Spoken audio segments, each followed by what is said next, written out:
இந்த white mutton biryani இதோட டேஸ்ட்டை பற்றி சொல்லணும்னா சொல்லிக்கிட்டே போகலாம். அந்த அளவுக்கு டேஸ்ட் ரொம்பவே அட்டகாசமாக இருக்கும். இந்த மட்டன் பிரியாணி பார்க்கறதுக்கு எவ்வளோ அழகாக இருக்கு பாருங்க. அதே போல் சாப்பிட்றதுக்கும் செம்மையாக இருக்கும். இப்போ வாங்க ரொம்ப ஈஸியாக எப்படி சேர்த்துன்னு பார்க்கலாம். இப்போ ஒரு மிக்ஸி ஜாரில் 100 கிராம் சின்ன வெங்காயம் சேர்த்துக்கலாம். கூடவே ஒரு 20லேருந்து ஒரு 25 பல்லுக்கு பூண்டு சேர்த்துக்கலாம். ஒரு பெரிய சைஸ் இஞ்சி துண்டு எடுத்து பொடியை நறுக்கியிருக்கேன், இதை சேர்த்துக்கலாம்.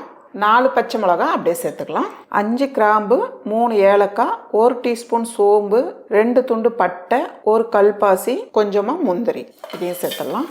புளிப்பு இல்லாமல் கெட்டி தயிர் 1/2 கப்பு. இதெல்லாம் சேர்த்து நல்லா நைஸாக அரைச்சி எடுத்துக்கோங்க. இந்த அளவுக்கு அரைச்சி எடுத்து வச்சுக்கோங்க. நான் 3/4 கிலோ மட்டன் எடுத்து கழுவி சுத்தம் பண்ணி வச்சுருக்கேன். பீஸ் மீடியமான சைஸில் போட்டு வச்சுருக்கேன்.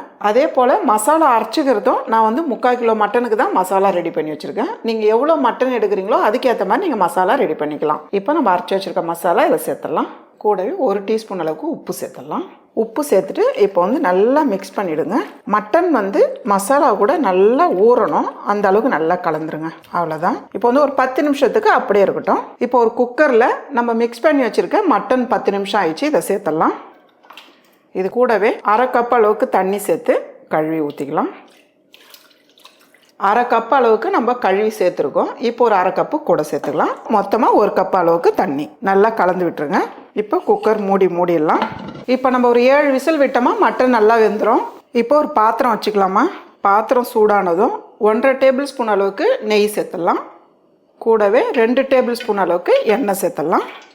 எண்ணெய் சூடானதும் கூடவே கொஞ்சமாக மட்டன் கொழுப்பு. நம்ம பிரியாணிலாம் செய்கிறேன்னா கொஞ்சமாக மட்டன் கொழுப்பு போட்டால் டேஸ்ட்டு ரொம்பவே நல்லாயிருக்கும். உங்களுக்கு விருப்பப்பட்டால் நீங்கள் சேர்த்துக்கலாம், இல்லைன்னா விட்டுடலாம். கொழுப்பு சேர்த்து அப்படியே கலந்து விடுங்க, நல்லா கரைஞ்சிடும். ஒரு 10லேருந்து ஒரு 12 மிளகு, கொஞ்சமாக கல்பாசி, ஒரு பட்டை, 3 கிராம்பு, ஒரு அன்னாச்சி பூ இதெல்லாம் சேர்த்துடலாம். சேர்த்து லைட்டாக வதக்கி விடுங்க. முந்திரியெலாம் செவந்து வரட்டும். இந்த அளவுக்கு கரைஞ்சதும் கூடவே 2 பெரிய வெங்காயம் நீளமாக கட் பண்ணியிருக்கேன், இதை சேர்த்துடலாம். கூடவே 4 பச்சை மிளகாய் கீறி வச்சுருக்கேன், இதையும் சேர்த்துடலாம். மிளகாய் நீங்கள் காரத்துக்கு ஏற்ற மாதிரி சேர்த்துக்குங்க. இதெல்லாம் சேர்த்து ஃபஸ்ட்டு நல்லா வதக்கிடுங்க. பாருங்கள் 7 விசில் விட்டுருக்கோம். பார்க்கலாம். மட்டன் நல்லா வெந்திருக்கு பாருங்கள்.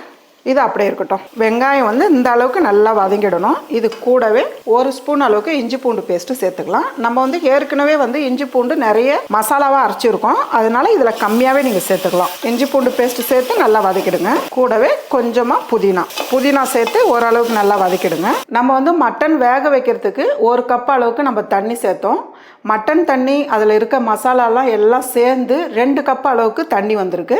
இப்போ நம்ம அப்படியே சேர்த்துக்கலாம். 1 கப் அரிசிக்கு 1/2 கப்பு தண்ணி, அதுக்கு 3 கப் அரிசி சேர்க்குறேன், 4/2 கப்பு தண்ணி. நம்ம ஏற்கனவே மட்டன் தண்ணி 2 கப்பு இருக்குது. இப்போ 2.5 கப்பு தண்ணி சேர்த்துக்கலாம்.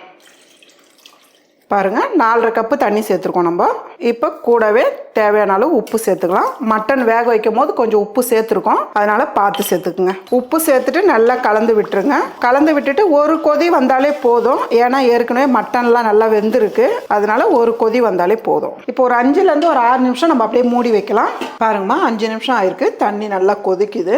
இந்த அளவுக்கு நல்லா கொதிக்கணும். அப்போ தான் ரைஸ் நமக்கு ரொம்ப குழையாமல் வரும். இந்த கப்பால் நான் 3 கப்பு ஜீரக சம்பா அரிசி எடுத்துருக்கேன். நல்லா கழுவிட்டு ஒரு 20 நிமிஷம் ஊற வச்சிருக்கேன். பழைய அரிசியாக இருந்தால் 20லேருந்து 25 நிமிஷம் வரலும் ஊற வைங்க. ரொம்ப புது அரிசியாக இருந்தால் 10 நிமிஷம் ஊற வச்சாலே போதும். இப்போ அரிசி சேர்த்துடலாம். தண்ணி நல்லா வடிகட்டி சேர்த்துருங்க. பொடியை நறுக்குன கொத்தமல்லி மேலவே சேர்த்துடலாம். இதை சேர்த்துட்டு நல்லா அப்படி கலந்து விட்டுருங்க. நம்ம பாஸ்மதி ரைஸாக இருந்தால் லைட்டாக அப்படி கலந்து விடணும், ஏன்னா அது உடையும். இந்த ரைஸ்க்கு நீங்கள் நல்லாவே கலந்து விடலாம். மீடியமான தீயில ஒரு 10லேருந்து ஒரு 12 நிமிஷம் அப்படியே விடுங்க. நடுவில் எடுத்து கலந்து விடுங்க. மீடியமான தீயில 12 நிமிஷம் விட்டுருக்கேன், நடுவில் எடுத்து கலந்து விட்டுருக்கேன். பார்க்கலாம். பாருங்க ரைஸ் குழையாத ரொம்பவே சூப்பராக வந்திருக்கு பாருங்க. இது மேலவே உங்களுக்கு இஷ்டப்பட்டா நெய் சேர்த்துக்குங்க, இல்லைன்னா விட்டுருங்க. நெய் சேர்த்தா ரொம்பவே நல்லா இருக்கும். இந்த பிரியாணிக்கு சுற்றி லைட்டாக சேர்த்துருங்க. ரைஸ் குழையாத எவ்வளோ சூப்பராக இருக்கு பாருங்க. அவ்வளோதாம்மா, நல்ல ஒரு டேஸ்டான ஒயிட் மட்டன் பிரியாணி ரெடி. நல்ல ஒரு காரசாரமாக மிளகு வாசனையோட மீன் மசாலா சாப்பிடணும்னு ஆசைப்பட்டீங்கன்னா கண்டிப்பாக இந்த மசாலா ட்ரை பண்ணி பாருங்க. இந்த மீன் மசாலாவோட வாசனை ரொம்பவே அட்டகாசமாக இருக்கும். எல்லாத்துக்குமே இது மேட்ச் ஆகும். இப்போ ரொம்ப ஈஸியாக எப்படி செய்யுதுன்னு பார்க்கலாம். நான் 1/2 கிலோ மீன் வாங்கியிருக்கேன். நல்லா கழுவி சுத்தம் பண்ணி எடுத்து வச்சுக்கோங்க. இந்த டிஷ்ஷு நீங்கள் எந்த மீனில் ஒன்றாலும் செய்யலாம். நான் தேங்காய் பாறை வாங்கியிருக்கேன். 1 டேபிள் ஸ்பூன் அளவுக்கு மிளகுத்தூள் சேர்த்துடலாம். 1/4 டீஸ்பூன் அளவுக்கு மஞ்சள்தூள் சேர்த்துடலாம். 1 டீஸ்பூன் அளவுக்கு இஞ்சி பூண்டு பேஸ்ட்டு சேர்த்துக்கலாம். 1 டீஸ்பூன் அளவுக்கு எண்ணெய் சேர்த்துடலாம். இதெல்லாம் சேர்த்து நல்லா கலந்துருங்க. எண்ணெய் சேர்த்து மிக்ஸ் பண்ணிங்கன்னா இந்த பெப்பர்லாம் வந்து மீனோட நல்லா ஒட்டிக்கும். அதுக்காக தான் இந்த அளவுக்கு நல்லா பிடிச்சிக்கும். தண்ணி சேர்த்திங்கன்னா இந்த அளவுக்கு பிடிக்காது. கூடவே இந்த மீனுக்கு தேவையான அளவு உப்பு சேர்த்துடலாம்.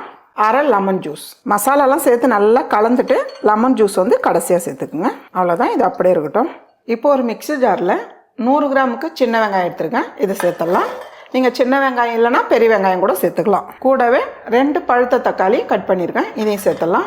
6 பச்சை மிளகாய் நீங்கள் காரத்துக்கு ஏற்ற மாதிரி சேர்த்துக்குங்க. 1 டேபிள் ஸ்பூன் அளவுக்கு மிளகு. கூடவே ஒரு 1/4 கைப்பிடி அளவுக்கு கருவேப்பிலை. இதெல்லாம் சேர்த்து ரொம்ப நைஸாக வேண்டாம், கொஞ்சம் கொரகொரப்பாக அரைச்சி எடுத்துக்கலாம்.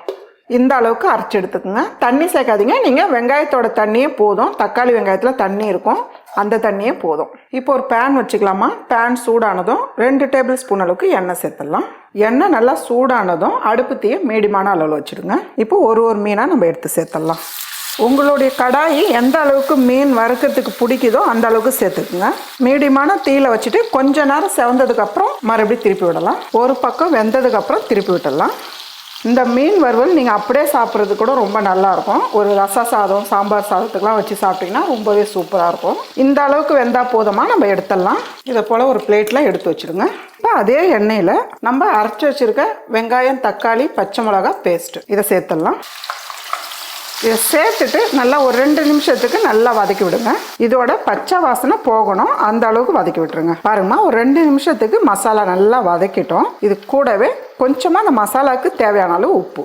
ஏற்கனவே வந்து நம்ம மீனில் உப்பு சேர்த்துருக்கோம், அதனால் பார்த்து சேர்த்துக்குங்க. உப்பு சேர்த்து நல்லா கலந்து விட்டுருங்க. நான் வந்து 1/2 மூடி தேங்காய் எடுத்து 1/2 கப்பு தேங்காய் பால் எடுத்து வச்சுருக்கேன். ரொம்ப தண்ணி இல்லாமல் கொஞ்சம் கெட்டி பால். இதை சேர்த்துடலாம். சேர்க்கறதுக்கு முன்னே அடுப்பு தீ வந்து குறைச்சி வச்சுடுங்க. 1/2 கப்பு தேங்காய் பால் சேர்த்து நல்லா கலந்துருங்க. இதுக்கு வந்து மசாலா எதுவுமே கிடையாது, வெறும் மிளகு அதே போல் பச்சை மிளகாய் தான், வேற எந்த காரமும் கிடையாது. இந்த டைமில் உங்களுக்கு உப்பு எப்படி இருக்குன்னு செக் பண்ணிவிட்டு ஒரு 5 நிமிஷம் நம்ம மூடி வைக்கலாம். பாருங்கம்மா, 5 நிமிஷம் விட்டுருக்கேன், பார்க்கலாம். நம்ம சேர்த்துருக்க தேங்காய் பால் வந்து நல்லா கெட்டியாக இருக்கு பாருங்கள். தண்ணியாக சேர்த்துருந்தோம் கிரேவி, இப்போ வந்து நல்லா திக்காக வந்திருக்கு. இந்த அளவுக்கு இருக்கணும். இந்த ஃபிஷ் மசாலா நீங்கள் செஞ்சு பாருங்கள். ஒரு டைம் செஞ்சிங்கன்னா அப்பப்போ விரும்பி செய்வீங்க. அந்த அளவுக்கு டேஸ்ட்டு ரொம்ப நல்லாயிருக்கும். இப்போ நம்ம வறுத்து வச்சுருக்க மீன் வந்து ஒரு பீஸாக சேர்த்துடலாம். மீன் சேர்த்துட்டு கொஞ்ச நேரம் மூடி வச்சா போதும். 1 நிமிஷத்துக்கு மூடினாலே போதும், அதிக நேரம் தேவையில்ல. பாருங்கள், 1 நிமிஷம் ஆயிடுச்சு, நம்ம பார்க்கலாம். மீன் சேர்த்துட்டு அதிக நேரம் விட்டிங்கன்னா மீன் வந்து உடையும். ஏன்னா நம்ம ஏற்கனவே வந்து வறுத்த மீன் தான், அதனால் வந்து 1 நிமிஷத்துக்கு இருந்தால் போதும். இப்போ வந்து இதை அப்படியே திருப்பி விட்டுருங்க. இந்த அளவுக்கு திருப்பி விட்டுட்டு பொடியை நறுக்குன்னு கொத்தமல்லி தேவையான அளவுக்கு சேர்த்துடலாம். அவ்வளோதாம்மா, நல்ல ஒரு டேஸ்டான ஃபிஷ் பெப்பர் மசாலா ரெடி.